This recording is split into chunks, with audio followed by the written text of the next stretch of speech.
All right, guys. Hey, Paul McClain here. Welcome to the Monday Morning Wake Up Podcast, Classroom Edition. In fact, we got a classroom in here, and I actually passed out some sheets. So they got some homework stuff they're looking at, and I promise you the stuff that we're going to go through today, guys, it's going to bring you value. And my goal today is to bring you value, and I'm excited that you're on with us. And in fact, we're going to talk about really the thing that I believe matters the most as far as building a skill that's going to propel you to help more families. And that's your ability to paint a very clear picture in the home as far as why the client needs the protection, their situation, uncovering it. Once you uncover it, really spotlighting that, highlighting that, where they can live in that picture that you've painted. And every second they live in that picture, the emotion that they're going to feel of something that's not yet happened, but it seems so clear to them that it feels as if it is happening, that's going to move them to deciding to protect their family. And that's really what this is, right? Sales is a transfer of thoughts and ideas where you believe that it's your thought. And if I can go in and ask questions and paint a picture with the financial inventory in such a way that when I'm done and I ask these questions, you can see the picture with clarity. So clear where you almost feel like it's real. It's palpable. It's like tangible. Like you feel like I'm in it. And then I can ask these great questions that get you to really think like, wow, this is taking place. This is happening. The reality is this. You don't know the difference between what you imagine and what you experience. The best producers get somebody to live in their imagination of something that's not yet happened, but they can see what it's going to specifically exactly look like when they don't come home or they don't wake up, that they think, man, this is a very big center pain. This is a central pain that I've got, right? And I've got to find a painkiller. The painkiller is you getting the policy in place for your family. Does that make sense? Too often, though, when I was just mediocre in the home, I was passing out vitamins, right? You know what a vitamin is? Like it's proactive. It doesn't fix anything right away, but it's like if you take this, maybe in months to come, your cholesterol won't be so high or whatever, right? It's a vitamin. But what works and what makes a difference and what impacts people is when you give them a painkiller where they've got a pain, right? Their headache. I mean, think about it. If you've got a headache tray, you're not like, I'm going to take something that's going to prevent my headache down the road. You're like, no, dude, I need to get a painkiller. Like you start walking around, who's got an aspirin? Who's got a Excedrin migraine? Like I need something, right? Because you've got the pain. The best producers will paint a picture in such a way where the client understands that there is a pain, and then they provide the painkiller with the solution and the different options that they can select. So we're going to go through all that today. Now, where I want to start real quick is this. I do believe that the biggest thing that will help everybody watching this today take it to the next level is understanding that you know everything you need to know to go out there and serve people, all right? What I mean is this. I think too often an agent that's just getting started, they start slow or they don't start at all because they want to know more. If you can understand that the way you know more is by serving more. The way you learn more is by serving more. So if I can go just sit with clients, as Sam said it great, like get through that first 100 appointments as fast as possible. What you're going to realize is that all the things you thought you needed to know, you didn't really need to know, right? And the things that you needed to know were revealed by you going out there and serving and learning in the actual field, hands-on, learning through experiences, right? And so let me just basically unmask that. If you think that this is going to fix you, right, but you're making 7 appointments a week, this is going to help very little. What will help the most is you increase the amount of families that you sit with, right? Or if you think that, man, well, I don't know what questions to ask, I got to get this right, take that weight off your shoulders and understand that all we're doing is meeting with families that have asked for help, that have a need. And if we can go in with our heart to be present with that family, understand that if we know that the most important thing that they can ever get in place is protection, that one day something's going to happen. If we can almost in our mind imagine that this client, you're stepping in a week from now and they just lost that spouse. And you're stepping in and you're seeing what's going on in that home. If you can imagine it, if you can get your emotions going about the fact that you're providing that check, you're walking in a week later with that check, and while they're going through everything, they know that they're not going to lose a house. They know that they can take care of their final expenses. They know that the income is going to be replaced. They know that equity is going to be protected, that's been established, and that's what they have to pass on.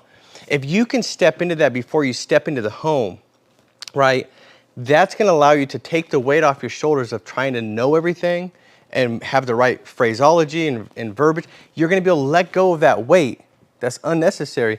And what you'll be able to cling on to is just present. You can be present with that person, knowing that they all have a need to protect their family.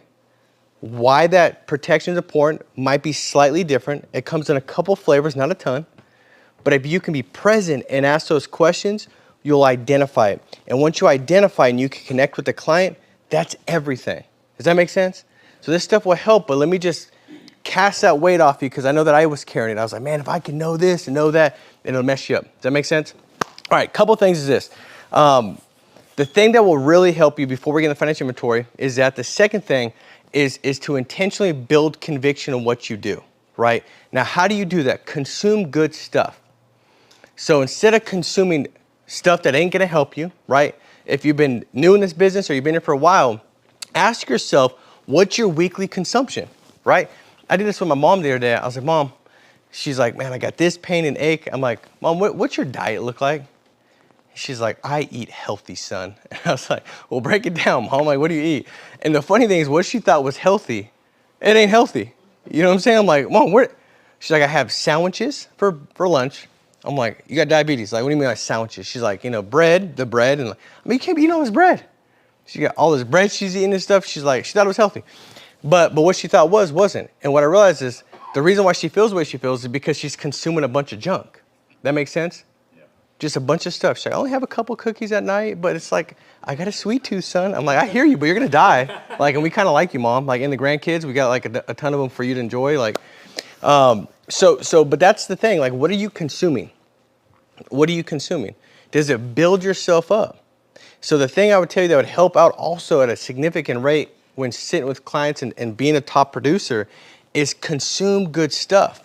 Man, podcasts, audios, things that are going to empower you, get you to think bigger, to allow you to remove excuses and justifications, to take accountability.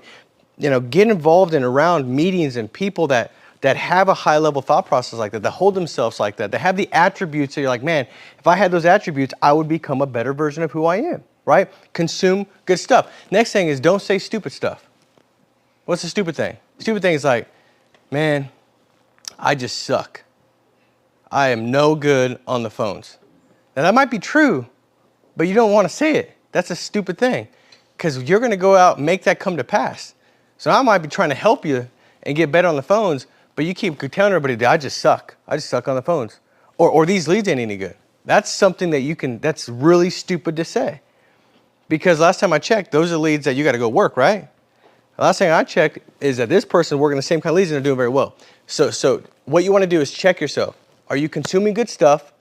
And what are you saying? Consume good stuff, don't say stupid stuff. Make sense? All right, now, the thing that I want to go through with you real quick, and we'll get into financial inventory, is we passed out this accountability sheet, okay? The accountability sheet breaks down really just a way for you to interrogate your weekly reality, right? Because I think it's difficult not to know what some things that you should be tweaking, adjusting, what are some things that you can improve, right?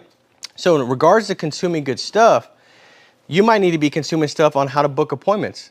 You might be you should maybe consume stuff on how to get better in virtual sales or how to dial in and get a better schedule. This is all training that's put in place for you. But this accountability card, what it's going to do is going to help give you a real true look on where you're at with everything. All right. So your schedule, it's green, yellow, or red. So green is like, dude, my schedule's locked in, I've got it, and I followed it. Red is like, dude, I don't even got a schedule. Red might be like, dude, I got a schedule, but I ain't following my schedule at all. Yellow is like, man, I have a schedule. I wasn't really following it, but I'm getting a little better. Okay. Leads, same thing. Are you green, yellow, or red? Red's like, dude, I know I need to invest $1,000 in leads a week. I'm like $400 or $500. I'm red because I'm still doing the 500 week in, week out. Yellow's like, I know it's got to be 1,000, but I went from 5 to 750. I'm getting there. I got to get my mind right again, but I'll do it. Green's like you're doing what you need to be doing. So you want to go through all this: additional policies, referrals, mortgage protection, filing expense, index universal life, annuities, door knocks, interviews, social media posts, social media DMs. Like, are you directly messaging people that are in different industries that you think would be good at this to introduce them to Family First Life, right? One level deeper is your team. Can you get one layer deeper each week? Can you have a conversation with somebody that they know and get one layer deeper every single week, right? Weekly podcast. Are you plugging in those consistent? Are you red, yellow, green? Annual convention, and then coaching and feedback. Are you intentionally reaching out to people and saying, hey man, I'm struggling here in the home. Can you give me some feedback? Or man, I'm not closing on the phones like I need to with telesales. What do you think I should be doing differently? And getting coaching and getting feedback so that way you have somebody looking at the game film, your game film for the week, giving you very pertinent feedback so you can go out there, take that, make the experience true learning, and get better from that. Does that make sense? And see, this will help you take a quick pause. I'll sum it up with this and we'll get into financial inventory. I started the meeting by saying, the podcast by saying this. If you could just go out there and start to do more, like you don't need to know more, just do more. See, too many people, they're not getting the results they want to get because they're thinking too much and doing too little, okay?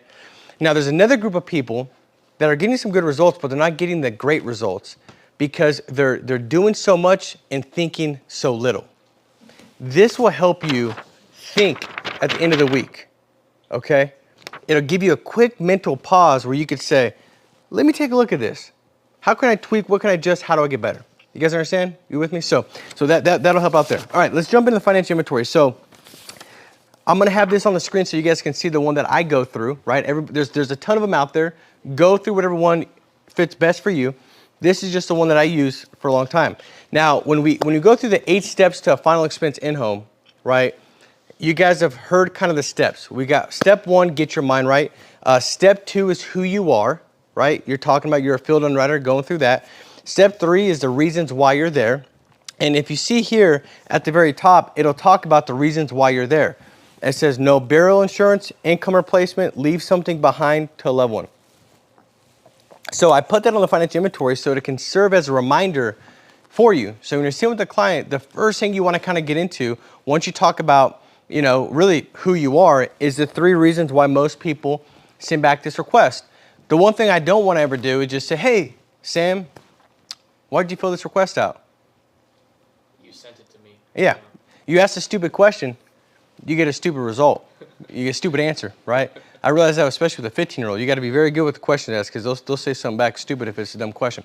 So you got to ask a good question if you want a good answer.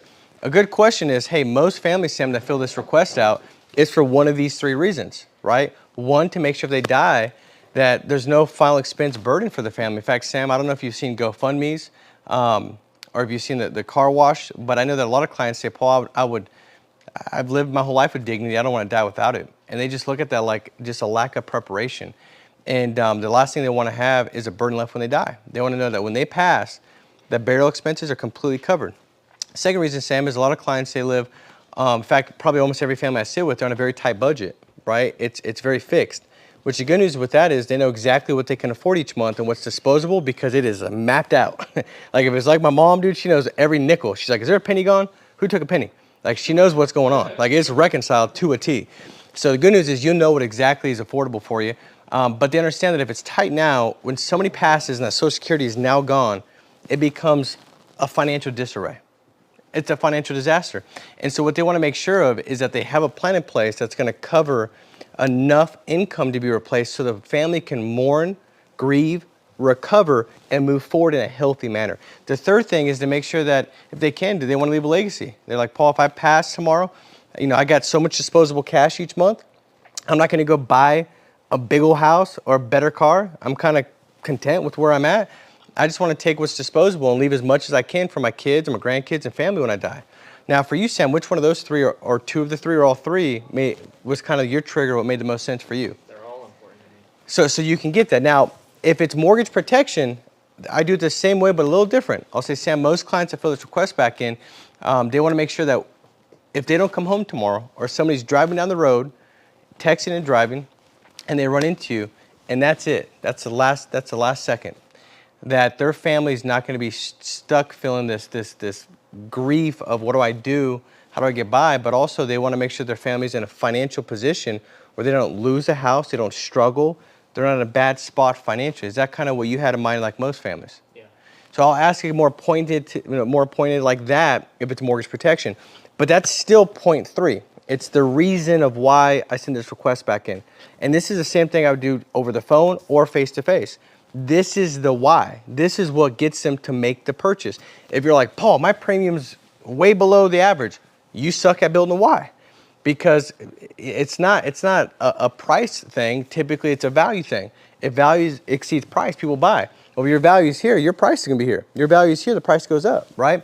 And so you want to build value in a high level. All right, so you go through the 3 main things. Now, once I've done that, you can see, and this is the same step process on the 8 steps to final expense in-home, is the 3 objectives. So the 3 objectives that I want to make sure are accomplished, Sam, is for one, that you can afford it. Because, Sam, at the end of the day, this is the most important thing for your family. You know, I've done this a long time, and I've yet to see anything that makes such a massive impact. I've yet to see anything that's guaranteed to happen as well. Like, one day you're definitely not going to be here, man. And so the main thing is to make sure this is in place when that day comes. Because as important as this is, the only plan that makes sense and that brings value is the one that's here when you die. That's the one that's affordable. So the main objective I got is to make sure it's affordable for you. Second thing is to make sure that you qualify. Because if I go through all these things, like the stuff you see on TV that's like, you know, two and a half pennies for $500 million in protection, you qualify for today, and you call and you realize you got to be a 17-year-old female that's got the family history of triathlon runners, and, you know, like it ain't real. But we want to make sure you qualify. So for what we actually go through, you can actually get, right? And the third thing is that you understand it, Sam. There's been too often where somebody has a plan in place, they have this peace of mind, but the scariest thing is if it's falsified peace of mind. Because when they die, they thought they had full coverage, but maybe it was only accidental death because it was never explained to them.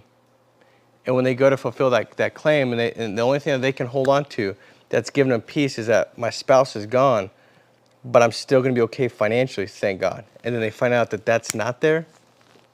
That's the worst thing you ever go through. So my job as a field underwriter is to make sure that you can understand it as well, Sam. Does that make sense? Now understand this. Every point, and this is a financial inventory. I'm already going through it, okay? Now, I'm not going through the questions yet, but these are the top points to keep you on track. Everything I'm saying is centered around the why and value. Even when I say, see, some agents say, well, Sam, 3 objectives I got today is I want to make sure that you're affordable, you qualify, you can understand it. Does that make sense, Sam? Yeah, sounds good. And we go on. Well, that didn't hold any value. Like me spending some time almost giving some scenarios and situations and hypotheticals and driving depth with it, that's getting them to purchase. The sale's being made already, okay? Now, once I go through that, I go through the process. Now, Sam, process is pretty simple. What we're gonna do is we're gonna go through a couple different options. As a field underwriter, I understand that every situation is unique and different. And so my main objective is to make sure that we can find a plan that's gonna be specific for you. What we're gonna do is once we find that plan, we'll see if the carrier is going to qualify it and come back with a yes. If they do say no, it's not a big deal. I work with all the carriers because I field underwrite. I'm not a captive sales rep, so we can look at all the different options, and we'll go to the next option that might make the most sense for you that might say yes if this one says no. So does that make sense, Sam? Yeah. He says yes, great. Now I'm gonna go through those questions so I can kind of have a clear understanding of your situation, Sam. Are you and your spouse both working full time? No, it's just me. Just you? Okay. Well, I got a pen, so I'm gonna have to pretend like I'm gonna act like I remember all this. Yep. Well, I mean, you set me up for failure, Sam. You set me up for failure, dude. You're good. You got. That was a warm-up. I would have dove for it, bro, but then you know.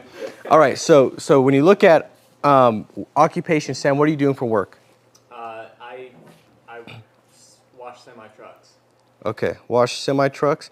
And then what's your, and usually, now if this is a telesale, the spouse is also on the phone. We're gonna pretend, what's your name?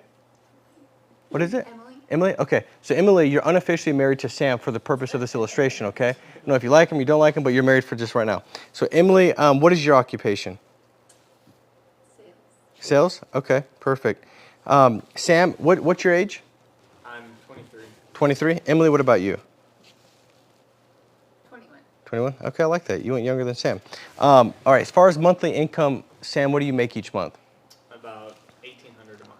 1,800? Okay. What about you, Emily? 4,000. 4,000? Okay. Perfect. Any medications, Sam, that you're taking? I have high blood pressure, Okay. so I take Like lisinopril or Tylenol? Okay.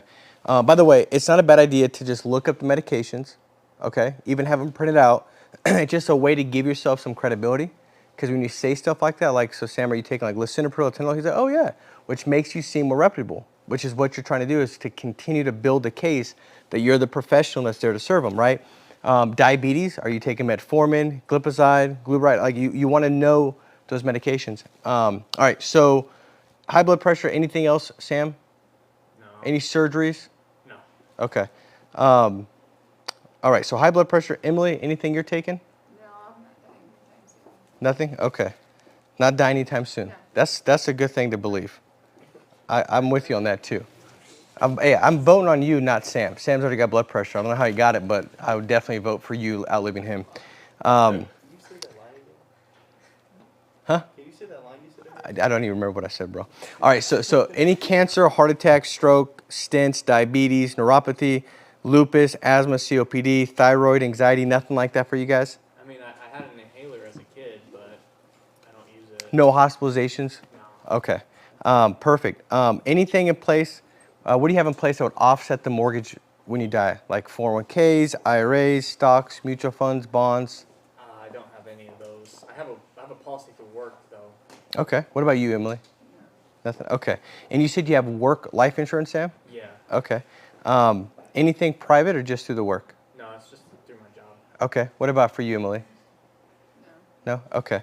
And so the work life insurance, Sam, just so you know the way that works, it's not bad because usually they'll give it to you for free or it's very inexpensive. Is that kind of how they set it up for you? Yeah, I think they just take it out of my check. Yeah, it's like pennies. It's really nothing. Which is why everybody should elect for it. But it's a group plan, so it's there while you're working there. I mean, we have had clients in the past where that's all they had.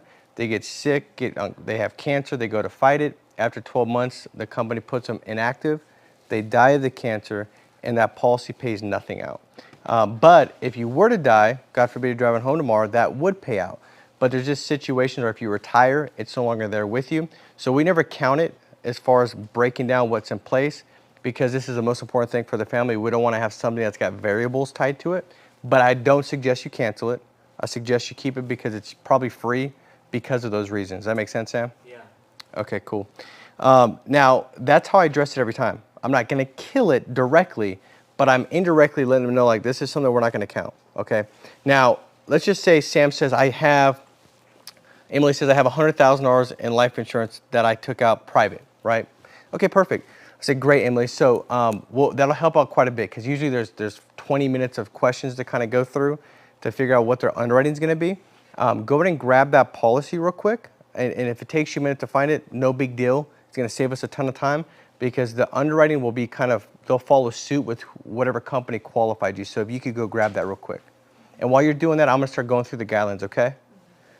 And that's how I handle that. So I make it seem like, for one, it's her benefit. It's going to save 15, 20 minutes, right? So I can see how they underwrite it. And then I let her know, like, hey, if you got to go find it, no big deal. Most clients got to go through the garage and the basement. They end up coming back with spider webs in their hair, but it's worth it, all right? Because I don't have to go through all these series of questions with you guys because I can see what they did.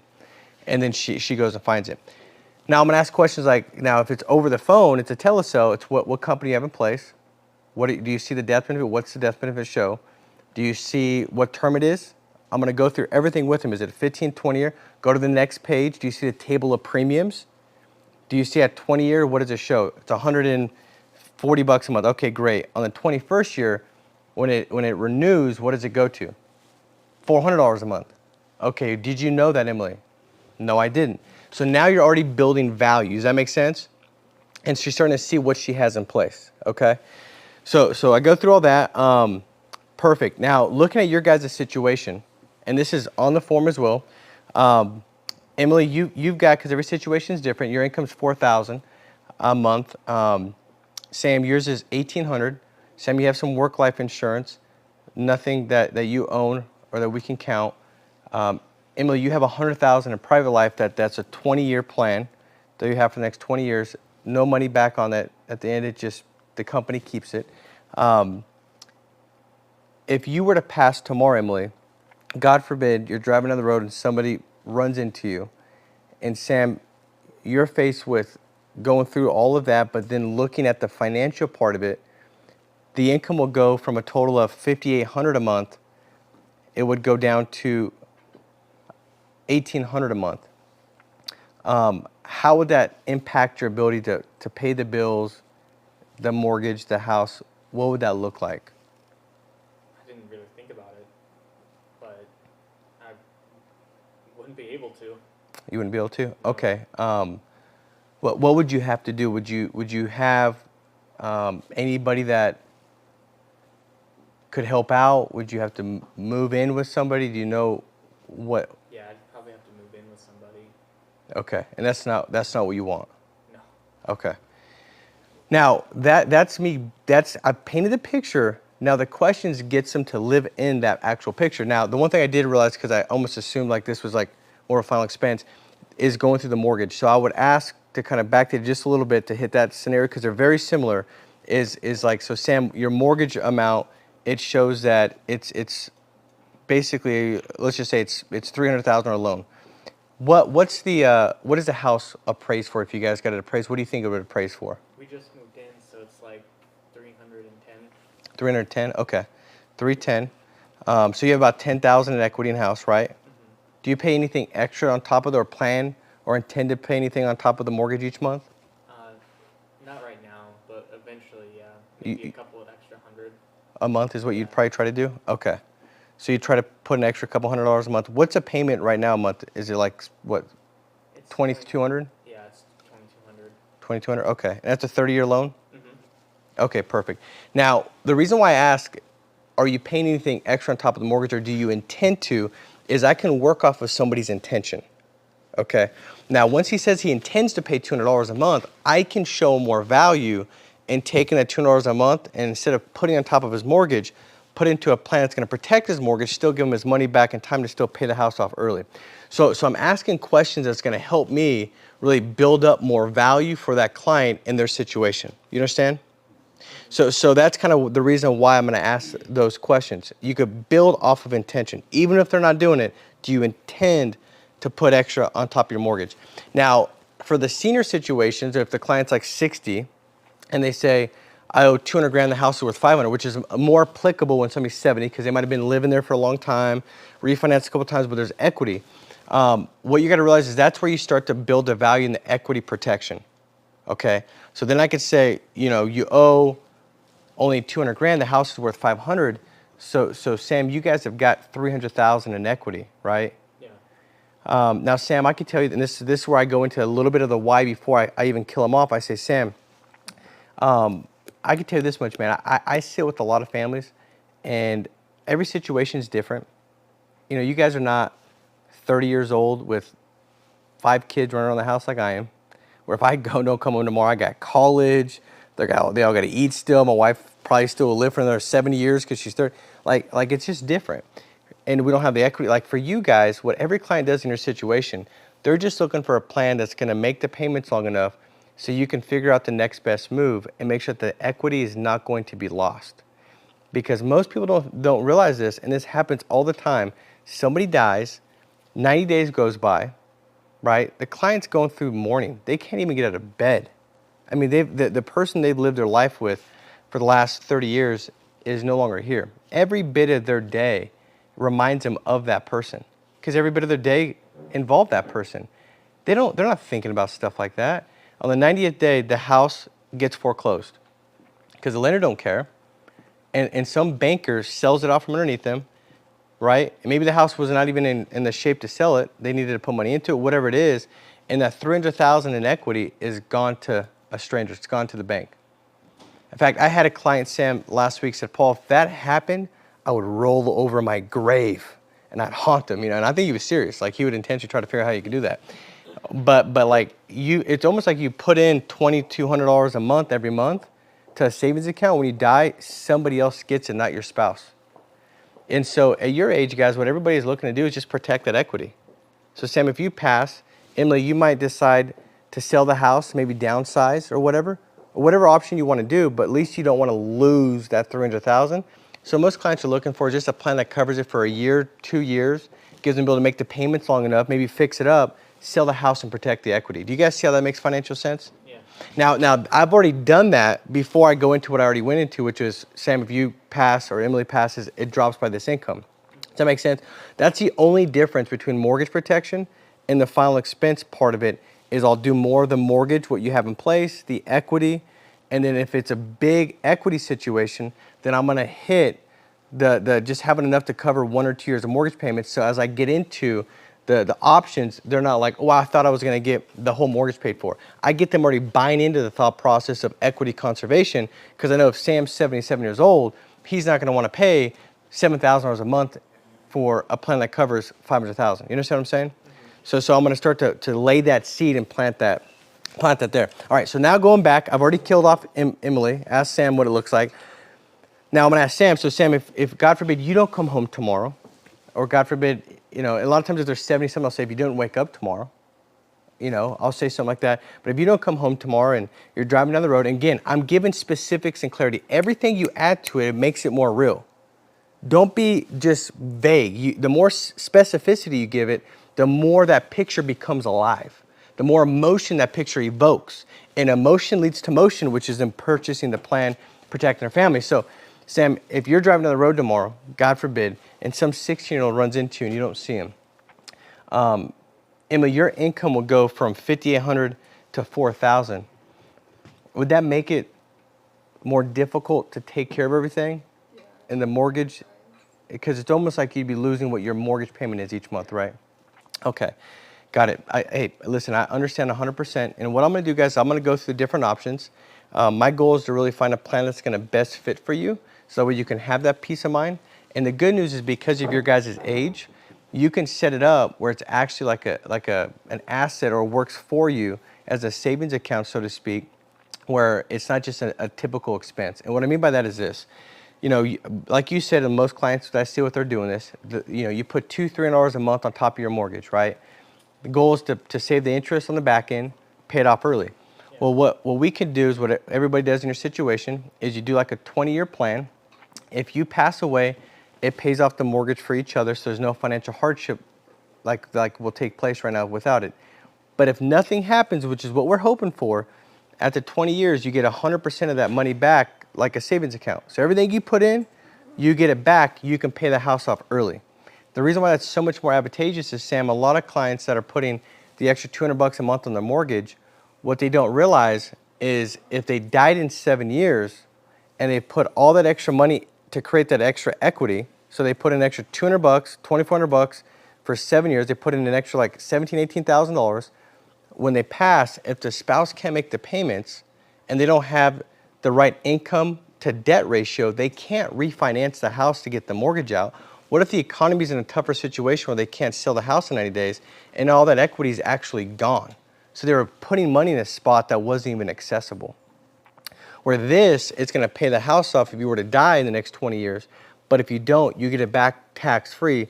You can take that, pay the house off early, save your money on the interest on the back end, or you could simply use that to step into retirement and create a better financial blueprint as you go into retirement. The money goes back to you directly. Do you guys see how that makes a lot more sense? Yeah. So I'll go through the different options. Now the mortgage is $300,000. We could do up to $400,000, right? With the HMS, was it HMS 100? CBO? CBO 100. So you go up to $400,000, right? In protection. So I could even say we'll go up to $400,000, and the goal is we could do 300, we could do 200. This is level, even though the mortgage goes down, so it'll still pay out. Now, when I package the options, I would do something like this. So if I show 400,000 as the number one option, okay, I'm gonna say to pay off the mortgage plus give like a year of income replacement and cover a final expenses. So it's gonna do all in one, and still every dollar you're putting into is like a savings because you get it back at the end. So to cover your mortgage, leave income replacement, and cover your final expenses, option one. That would be $220 a month savings for each one of you. So $220 and then $220, so total it would be $440. And then I do the math as far as what the savings would be. Anybody already got that math? No, times 12. So that's $105,600 at the end, right? So I'm gonna write the $105,000 bigger the monthly savings smaller, because I'm going to say, guys, the odds are you're going to be alive in 20 years.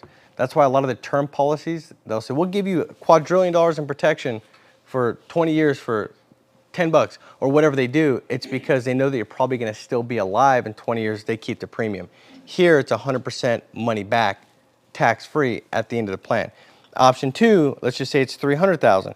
Now it's $180 a month, right? And let's just pretend their age is exactly the same to keep it easy. I don't want to get into the weeds with you guys. So 180 times 2 times 12 times 20, they get back 86,400. And then option 2, maybe I say it's 200,000, so it's not the full mortgage, but it's pretty close. And let's just say that's 130 a month. So it's 260 times 12 times 20. It's back. You get back 10,000. That ain't right. Let me see. 260 times 12 times 20. It's 62,400. All right, so now I got those options written down. My close is this. It's Todd, listen, we can't make a decision today because we don't know if you're going to qualify. But if you were to qualify, which one of these options based off of the protection, the money coming back, and the monthly savings would make the most sense for you? Option 1. Option 1, perfect. Now, we can't decide if it's going to qualify, but we'll give this one a shot and kind of go from there. Grab your driver's license for me. Does that make sense? And you give them a call to action. And so it's no different if this is final expense. I would do the same thing, right? If it's a final expense appointment, I'd show 20,000 maybe. I'd show, or if the most I can get based off your health and age, maybe it's 30,000, 20,000, and 10,000. And I'm not going to talk about what it is. I'm going to talk about what it does. So if I know that you're both on Social Security, because I found out in the financial inventory, and I found out that if you die, it's going to go from a total income of $3,000 to $1,200. I'm going to say, if that happens, what does that look like for you guys? Well, it's going to be tough. I don't know how. Same thing. I ask the questions, let them go deep in the emotion, and then when I show the options, it's this one will cover your final expenses plus 1 to 2 years of income replacement, so you don't have to worry about, oh my God, what do I do? You have time to more and grieve recover. Option 2 is this. Option 3 is this. You break down what it does, and then the last question is, we can't make a decision today because we don't know if it'll qualify, but if it were to qualify, which one of these would make the most sense, okay? Last thing is this. If they have money in a 401k, IRA, mutual funds, I notated then, once the sale's done, okay? Once the sale's done, you don't need to know how to sell an annuity, nothing like that. Once the sale is done, you go back and say, hey, Todd, by the way, the $200,000 that you've got in the 401k, how much of that, man, could you afford to lose? None of it. None of it? Okay. That's what most clients feel like, especially at your age and situation. If we could show you a plan that would negate all losses, it would negate all fees and give you still good potential growth, would that be something you'd be interested in? Possibly. Okay, perfect. Well, listen, man, I don't have time now. I'll put together some options. I'll have some time next week about the same time. Is the same time next week good for you? 6 o'clock? 7 works better. Okay, perfect. I'll put it down at 7:30 because I already have it at 7. Give me a window between 7 and 8, and I'll make sure to give you a call and go through those options for you that I think will really serve you and be more of what you're looking for. And then you just book a time to go back. In the meantime, you can get on with advanced market sales and put together a solution for that issue or that situation. Same thing with IULs. If they're like, I'm putting $500 more on top of my 401k than they're matching.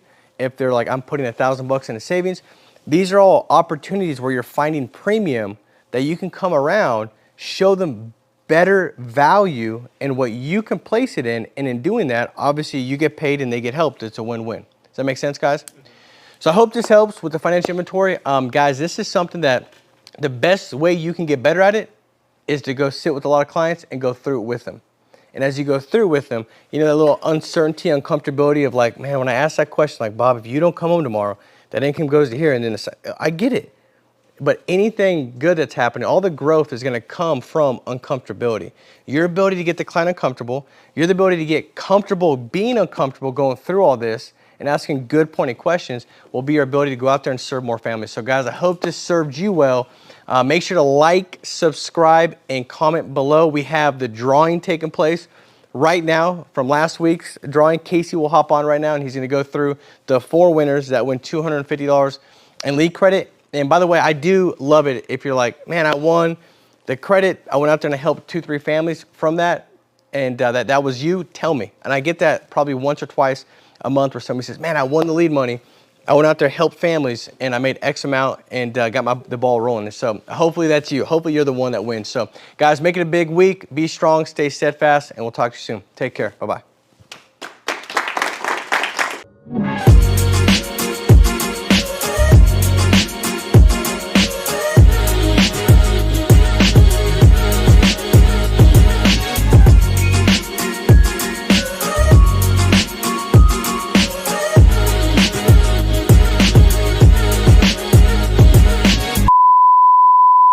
What's going on, guys? You know what time it is. We're giving away leads to 4 lucky people. Each person I draw their name, they're getting $250 worth of lead credit.